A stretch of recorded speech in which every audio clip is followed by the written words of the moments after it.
Hi, Peppermint Pals! It's day 8 and I am back with another voiceover for my Huevember drawing.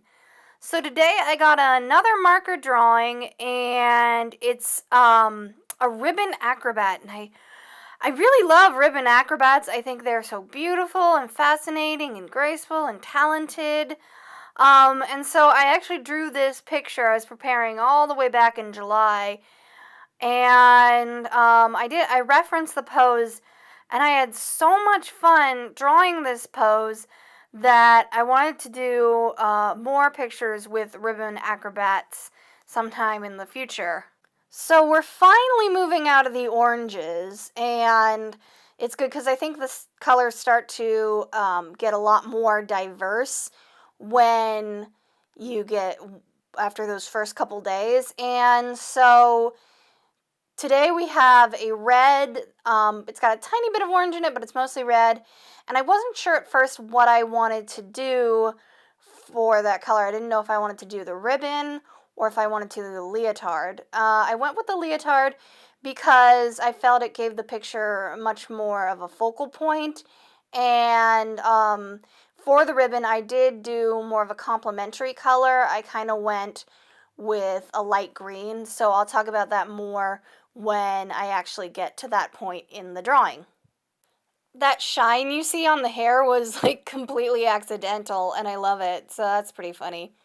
As far as her sleeves go, I wanted to make it kind of like a see-through fabric, so what I did is I colored very lightly with the skin color I was using beforehand. Then I laid down just a couple of stripes of the red, and then I went over it with the colorless blender and blended the two of them together. So I think it worked out pretty well.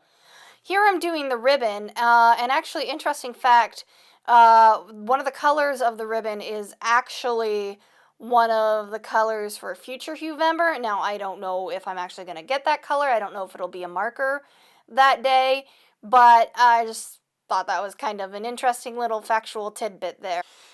One thing that made me really sad, even though I love this drawing and I do love how it turned out mostly, is I was having some trouble with the markers. I went over the line a couple times, even though I was being careful.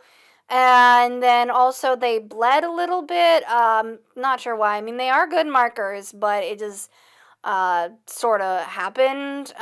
So what I tried to do is I tried to go in with my blender and kind of merge the colors together to make a shadow, which kind of worked. In the end, I do go in with kind of a light purple kind of color and use that for the shadows. So yeah, it still looks weird and all bled together, but yeah, whatever. C'est la vie.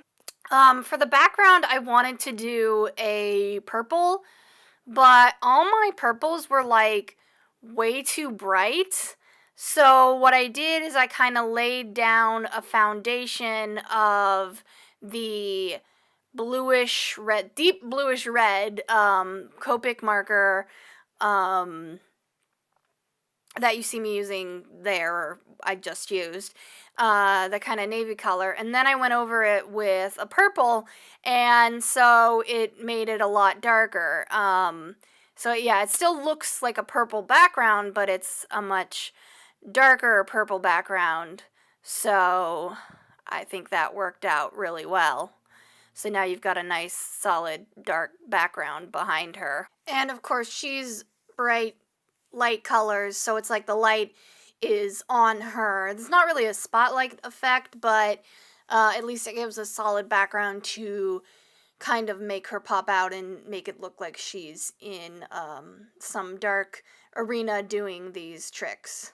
So there I'm adding the shadows real quick with the lighter purple marker, going in and blending them, and now pretty soon I'll be adding the sparkles to her top. I don't exactly like how they turned out. She kind of looked like a strawberry, especially with the green ribbon, but, you know, maybe she's in some kind of interpretive ribbon dance or ribbon acrobat circus thing, and she's supposed to be a strawberry. I don't know. Anyways, thank you so much for watching. Don't forget to vote, and I will see you tomorrow. Bye!